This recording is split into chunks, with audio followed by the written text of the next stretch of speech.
ఈ రోజుతో మా నాన్నగారు చనిపోయి 3 years అయిందండి.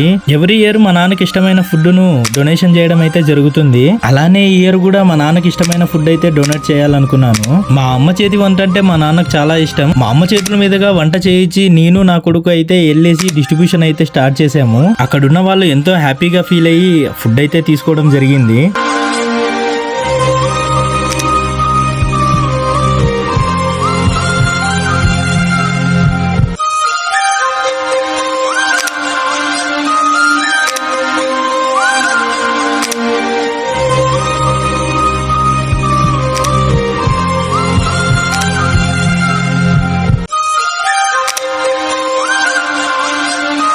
మీ అందరికీ తెలుసు మన డొనేషన్ బాక్స్ అయితే మన ఆఫీస్ దగ్గరే ఉన్న టీ హౌస్ లో ఏర్పాటు చేయడం జరిగింది అనేసి. మీరు అటు సైడ్ వెళ్ళినప్పుడు లేదా మీ దగ్గరికి వచ్చినప్పుడు మీరు తోచిన సాయం చేశారనుకోండి, ఆపదలో ఉన్న వాళ్ళని కాపాడిన వాళ్ళు అవుతారు. థ్యాంక్ యూ సో మచ్ అండి.